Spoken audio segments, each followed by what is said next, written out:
इस वीडियो में हम ये समझेंगे कि कभी कभी हम खुद पर कंट्रोल क्यों नहीं रख पाते।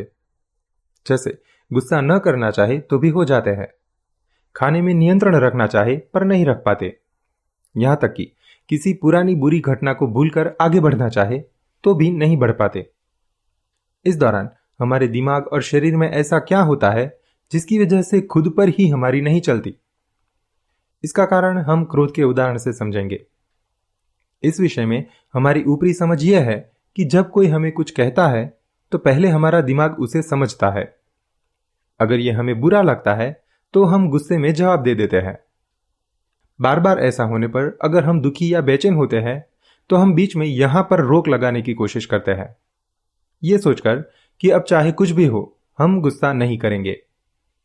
लेकिन हमारा यह संकल्प चाहे कितना भी मजबूत क्यों न हो, एक दिन ऐसा आ ही जाता है जब कोई फिर हमें कुछ कहता है और सब्र का यह बांध कब टूट जाता है हमें पता ही नहीं रहता। जीवन भर हम इस तरह बांध बनाते रहते हैं और वे टूटते रहते हैं, यानी कि अपने ही निर्णय हम खुद पर ही लागू नहीं कर पाते। लेकिन ऐसा क्यों होता है, चलिए समझते हैं। दरअसल यह बांध टूटता नहीं है बल्कि उसे बाईपास कर दिया जाता है।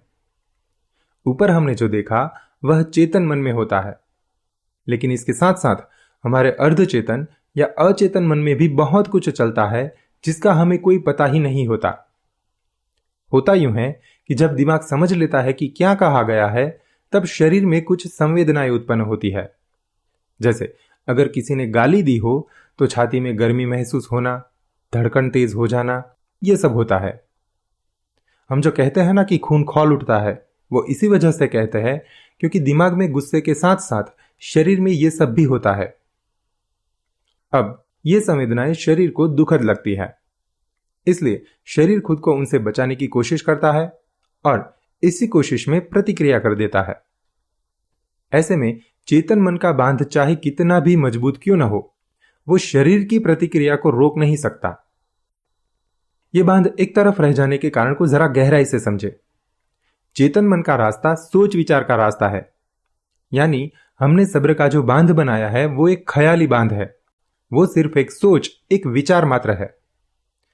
वहीं दूसरी ओर अचेतन मन या कहे शरीर से जो रास्ता गुजरता है वो अनुभव का रास्ता है। मतलब कि शरीर में जो संवेदनाएं उठती है वे केवल सोच विचार नहीं होती, बल्कि उन्हें शरीर सचमुच महसूस करता है।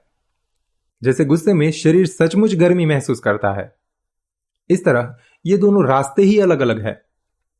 सोच विचार से दूसरे सोच विचार को तो रोका जा सकता है, लेकिन जो महसूस हो रहा है उसे सोच विचार से नहीं रोका जा सकता।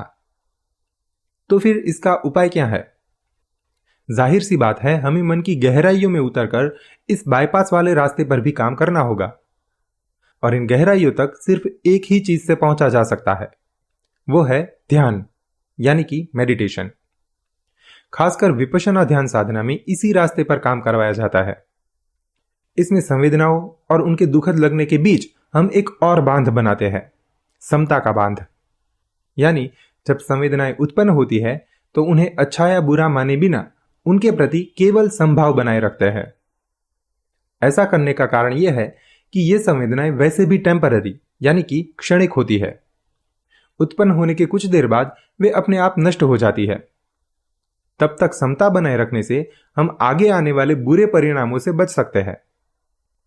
उदाहरण के लिए, जब किसी की कोई बात सुनकर खून अगर खौल उठता है तो वो खौला हुआ खून बिना कुछ किए भी धीरे धीरे अपने आप ठंडा हो जाता है। अगर इस खौले हुए खून को बुरा मानने की बजाय उसके प्रति समता रखी जाए तो आगे के दुख और बेचैनी से बचा जा सकता है।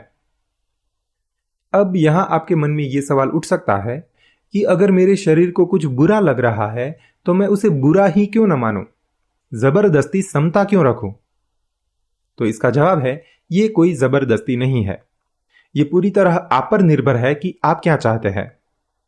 आपके सामने दो विकल्प है, संवेदनाओं के प्रति समता रखकर उन्हें अपने आप नष्ट होने देना, या फिर उन्हें बुरा मानकर झगड़े, दुख और बेचैनी की ओर आगे बढ़ना। यह चुनाव थोड़ा टेढ़ा जरूर है, लेकिन यह कोई समझौता नहीं है, यही सही विकल्प है। इसे एक उदाहरण से समझे। मान लीजिए आप जंगल में घूम रहे हैं और आपके सामने एक शेर आ जाता है। इस शेर का स्वभाव यह है कि अगर आप कुछ नहीं करते तो कुछ देर बाद वो अपने आप चला जाता है, लेकिन अगर आप खुद भागने की या किसी तरह उसे भगाने की कोशिश करते हैं तो वो आप पर लपक पड़ता है और आपको जख्मी कर देता है।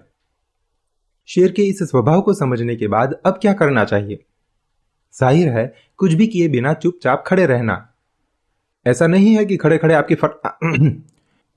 ऐसा नहीं है कि खड़े खड़े आपको भागने का मन नहीं करेगा, लेकिन शेर के स्वभाव को समझने के बाद खड़े रहना ही सबसे बुद्धिमानी भरा निर्णय है। जब शेर अपने आप चला ही जाने वाला है तो उसे बुरा मानकर उससे भिड़े ही क्यों?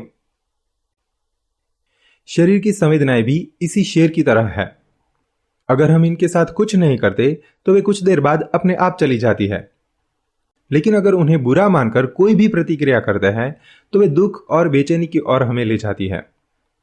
इसलिए यहां भी सबसे अच्छा विकल्प यही है कि समता बनाए रखे। जब खौलते हुए खून ने बिना कुछ किए भी अपने आप ठंडा हो ही जाना है तो हम कुछ करके स्थिति को और क्यों बिगाड़े? तो इस तरह खुद पर नियंत्रण रखने के लिए सिर्फ सोच विचार से काम नहीं बनता, शरीर की गहराइयों में उतरकर वहां भी काम करना पड़ता है। यहां पर हमने क्रोध का उदाहरण लिया, लेकिन ये सारी बातें हर उस स्थिति पर लागू होती है जहां हम अपने आप पर नियंत्रण नहीं रख पाते, जैसे डाइटिंग न कर पाना, खराब आदतें न छोड़ पाना, पुरानी बातों से आगे बढ़ नहीं पाना वगैरह। हर इन स्थिति में मन के साथ साथ शरीर में भी कुछ चल रहा होता है जिसका हमें पता ही नहीं होता। और एक बात, शरीर की इन गहराइयों में केवल ध्यान के द्वारा ही उतरा जा सकता है। किताबें पढ़ना, पूजा पाठ या भजन कीर्तन करना, मोटिवेशन वीडियो देखना, यहां तक कि आध्यात्मिक प्रवचन सुनना, इन सबका असर सिर्फ ऊपर ऊपर के चेतन मन पर ही होता है। इनसे सोच विचार के क्षेत्र में तो सुधार ला सकते हैं, लेकिन इनमें से कोई भी अनुभव के क्षेत्र में उतरकर वहां काम नहीं कर सकता। इसलिए आप देखेंगे कि सिर्फ किताबें पढ़ना, भजन कीर्तन, मोटिवेशन वीडियो या आध्यात्मिक प्रवचन, ये सब शांति के वक्त में विचार विमर्श करने में तो काम आते हैं, लेकिन जब कोई अनचाही घटना होती है और शरीर पर सच में कुछ गुजरती है तब ये सब धरे के धरे रह जाते हैं। अगर अनुभव के क्षेत्र में उतरकर वहां कोई सुधार करना हो तो ये काम सिर्फ ध्यान से ही मुमकिन है। इसी वजह से विपश्यना में प्रवचनों से ज्यादा जोर ध्यान करने पर होता है। आशा है कि इस वीडियो से हम किस तरह प्रतिक्रिया करते हैं ये समझने में मदद मिली होगी। अगर ये वीडियो आपको अच्छा लगे तो इसे शेयर जरूर करें। मिलेंगे अगले वीडियो में, तब तक बी हैप्पी, मंगल हो।